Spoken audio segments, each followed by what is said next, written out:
The 2025 Canadian federal election is almost here, but more importantly, are you ready to pick the right candidate? If you aren't sure, we're going to do 3 things in this video today. First, I want to cut through the noise to identify key campaign promises being made by the 2 leading candidates in 6 areas.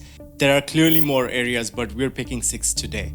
Second, we look beyond the promises and look under the hood to see what they actually mean. And finally, I want to give you 6 questions that you must ask yourself before you cast your vote. Area number 1, economic and tax policies. Pierre Poilievre has positioned tax cuts as the cornerstone of his economic platform, promising to reduce income tax to save the average worker approximately $900 annually. His Bring It Home tax cut targets work, investment, energy, and home building. Poilievre has also proposed a pay-as-you-go law that would essentially cap federal spending at its budgeted amount and require finding savings when adding new spending. Carney has announced a middle-class tax cut by reducing the marginal rate on the lowest tax bracket by 1 percentage point, which his party claims will save 2-income families up to $825 annually. The Liberals say more than 22 million Canadians would benefit from this, with middle and low-income earners benefiting the most. Carney, after taking office, has also said his government will scrap the capital gains tax increase, which actually got him some good press across the board and especially from businesses. In this case, both candidates offer tax cuts but have different approaches. Poilievre's approach goes deeper and will cut the rate of tax on the lowest tax bracket from 15% to 12.75%. With that, the average Canadian worker earning $57,000 will save $900, with 2-income families saving $1,800 a year. Carney's cuts are different because they target the marginal tax rate and therefore they are smaller in size. Area number 2, climate and energy policy. Pierre Poilievre pledges to axe the entire carbon tax law, including the federal industrial carbon tax backdrop. Rather than carbon taxation, he proposes a technology not taxes environmental strategy. When asked about emissions targets, he's indicated that he would focus on helping other countries reduce their emissions rather than committing to a more specific Canadian target. Carney has cancelled the consumer side of the carbon tax through a prime ministerial directive signed immediately after he took office. However, Carney has maintained the industrial carbon pricing system. This still represents a significant shift from his previous positions as the UN Special Envoy on Climate Change, where he advocated for a carbon tax as a cornerstone of any effective climate policy framework. Both candidates have now advocated consumer carbon tax cuts, but Poilievre goes further by committing to eliminate industrial carbon pricing as well. Neither has presented a comprehensive alternate climate strategy framework, raising questions about how Canada would meet its international climate commitments, which have consumed so much air and oxygen in this country for a while now. Area number 3, housing strategy. Pierre Poilievre has proposed eliminating the GST on new homes sold for under $1.3 million, without restricting this benefit for first-time home buyers. He argues that Canada's housing crisis is entirely political given the country's vast landmass. This is what he actually had to say. But we've got so much land. We should have the most affordable housing in the world. It should be dirt cheap because we have the most dirt. We just need to get the government out of the way. His approach focuses on removing what he terms as gatekeepers to increase housing supply. Carney, on the other hand, has proposed establishing a Build Canada Homes program, a federal entity that would act as a developer focusing on affordable housing construction on public land. The first part of our plan is to create a new entity, Build Canada Homes, a lean, mission-driven organization that will act as a developer on new affordable housing projects. Get the government back in the business of building affordable homes, including on federal public lands.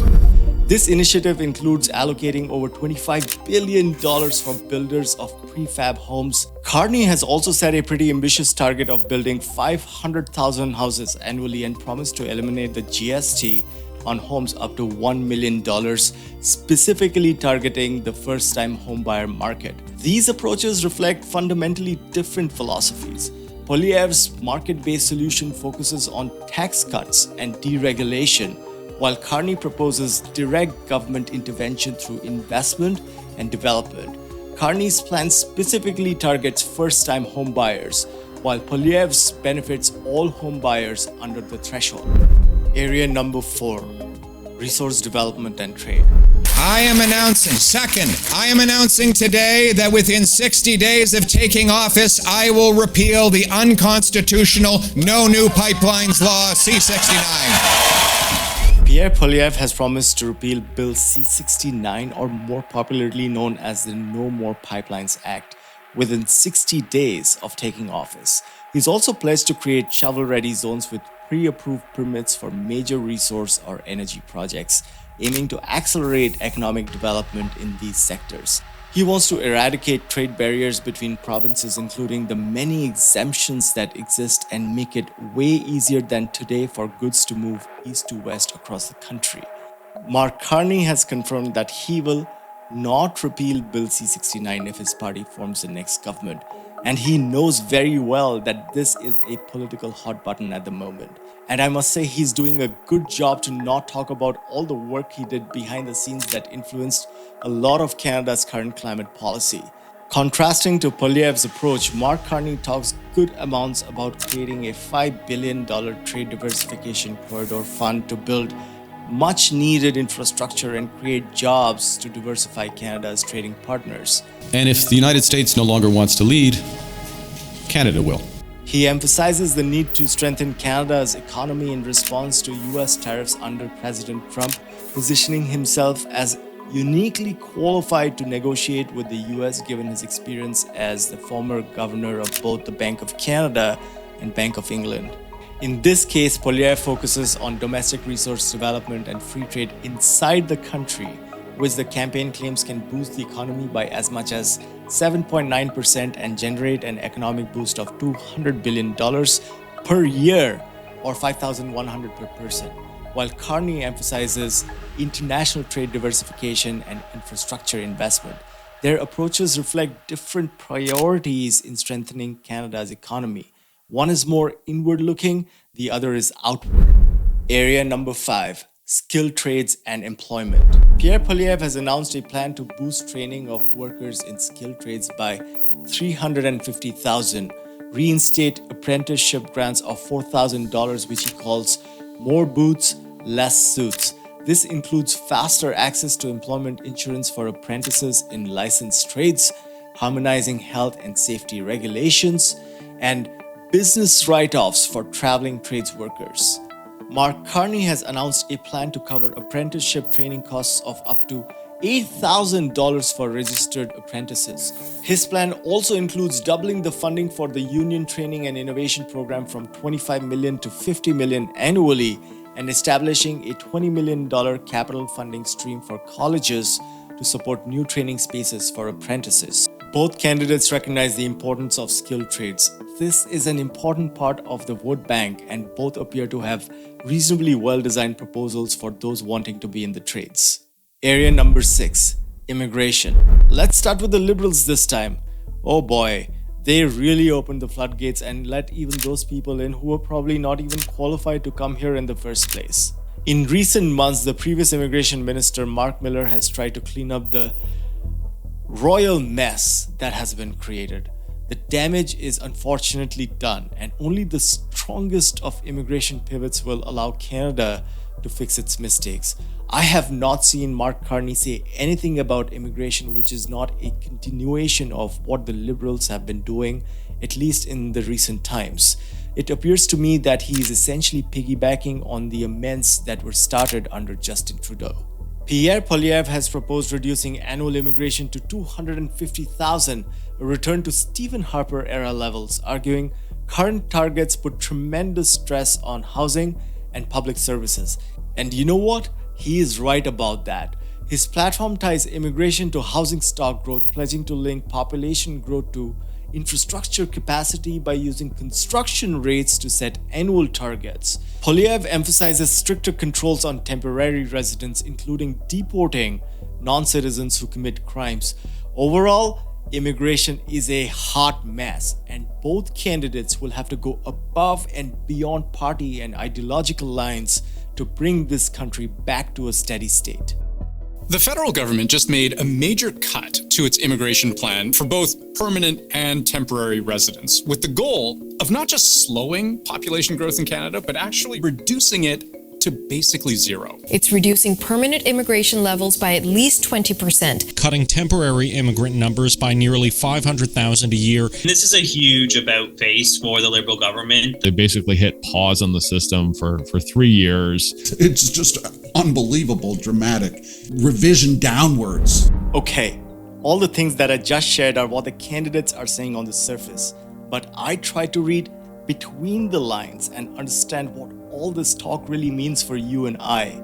Pierre Poilievre has positioned himself as a champion of common sense politics and an alternative to what he terms as authoritarian socialism. His rhetoric often includes attack on socialists, globalists, and the radical woke agenda. I will end that radical woke ideology. I will treat every single Canadian equally. Poilievre cites economist Milton Friedman as his ideological influence, suggesting a preference for minimal government involvement in citizens' lives. Mark Carney, on the other hand, seems to be positioning himself as a centrist alternative to both the previous Liberal government and the Conservative opposition. According to Policy magazine, his approach resembles the brokerage politics practiced by former Liberal Prime Minister Jean Chrétien, aiming to create a big tent that can accommodate diverse interests and opinions. When we look at Pierre Poilievre's platform, his strengths are quite evident. His clear messaging on affordability has struck a chord with so many Canadians who are feeling the financial pinch at the moment. There's a consistency to his philosophical approach which favors smaller government that appeals to the traditional conservative voters. Who's ready to build some homes that you can afford to buy? Who's ready to bring home our jobs and resources to stand up to Trump with strength? And his aggressive stance on eliminating the carbon tax has found significant traction with voters who are incredibly frustrated by rising costs. However, his platform isn't without its own weaknesses.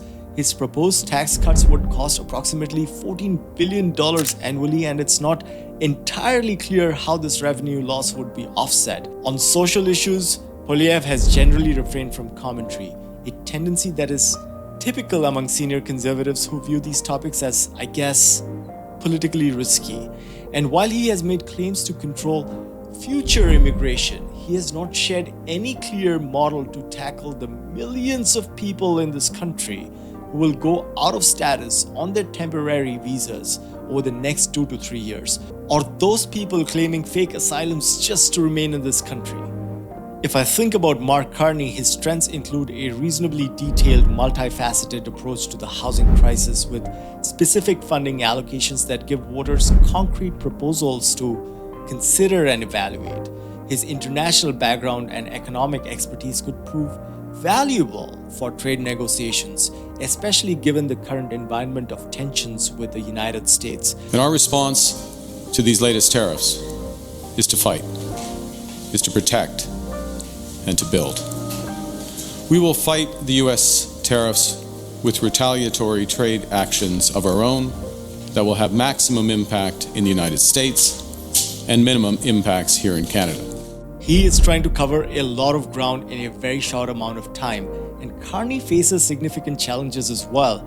There appear to be contradictions between his current policy positions and his previous statements on climate policy, which raises questions about his consistency.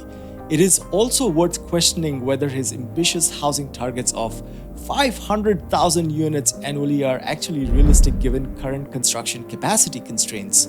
Canada on average builds only 200 to 250,000 houses annually, so doubling that is going to be a humongous challenge. There are also legitimate concerns about the potential inflationary impact of his increased government spending proposals during a period of already high inflation. Finally, and this one is very interesting, he added the co-founder of the Century Initiative, Mark Wiseman, to his list of advisors recently. The same group that said that Canada's population should reach 100 million by the year 2100. The same group that is partially held responsible for putting the country in this excess immigration fiasco that we are living through. The campaign strategies of both candidates reflect some very interesting but fundamentally different approaches to the current political moment in Canada. And that's why before you cast your vote on April 28th, here are 6 essential questions you should ask yourself. Number 1. Which candidate's leadership qualities align with your values? Consider characteristics like honesty, ability to communicate, intelligence, and how well prepared they are for the job based on their background and experience. Number 2, which candidate's implementation plan is most realistic? Look beyond promises to evaluate whether their proposals, like Poilievre's 14 billion tax cuts or Carney's 500,000 annual housing units, can actually be achieved within Canada's economic and political constraints. Number 3, which economic approach do you prefer? Consider whether Poilievre's smaller government and tax cuts or Carney's more interventionist approach and strategy better aligns with your vision of Canada's economic future. Number 4, who do you trust to handle the US relations better? With Trump's tariffs and 51st state comments, evaluate which candidate has the diplomatic skills and resolve to protect Canadian interests while still maintaining crucial trade relationships.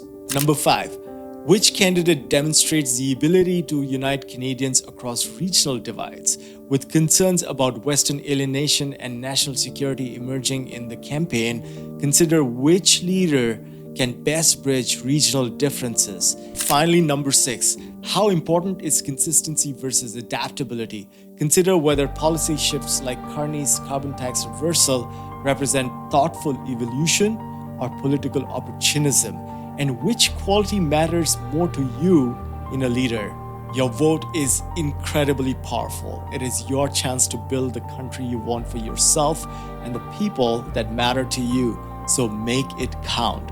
If you found this useful, like this video, hit that subscribe button, share it with someone who will find it helpful as well. Let me know how you are thinking about evaluating the candidates. I'll see you on the next one and have a great day.